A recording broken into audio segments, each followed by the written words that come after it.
আসসালামু আলাইকুম রহমতুল্লাহি ওয়া সম্মানিত দর্শক, গতকাল শুক্রবার বাংলাদেশের ইতিহাসে বা জামায়াত ইসলামের ইতিহাসে এক বিশাল শোডাউন গিয়েছে ঢাকা মহানগরীতে।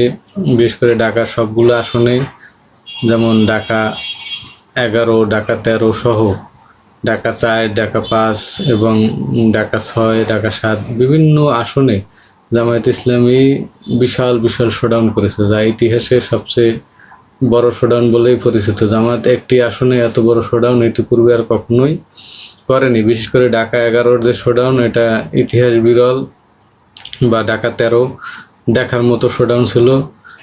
জামায়াত ইসলামী ঢাকার প্রতিটা প্রান্তে এত বড় বড় শোডাউন এর আগে কখনো করতে পারেনি, যেটা কালকে সবার চোখে পড়েছে। যেদিকে প্রতিটা আসনেই জামাতের এত এত বিশাল সমর্থক বা এত এত বিশাল শোডাউন দেখে সবাই আশ্চর্য যে আসলে কি রাজনীতিতে নতুন যেমন উত্থান হতে যাচ্ছে জামায়াত ইসলামীর, তার একটি বহুল আলোচিত প্রমাণ হলো এই শোডাউনগুলো।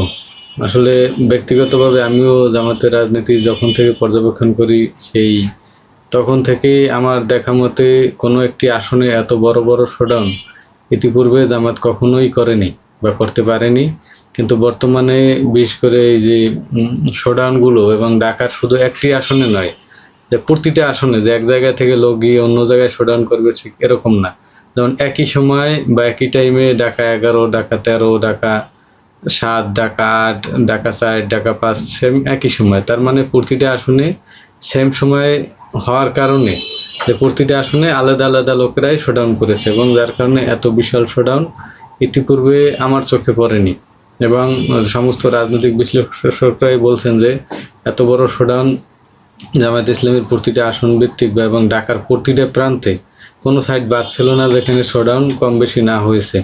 তো এরকম আগে দেখা যায়নি। তো বোঝা যায় যে রাজনীতিতে জামাতের উত্থান ইনশাল্লাহ আগামীতে বিশাল কিছু বা বড় কিছুর আশা করা যায়।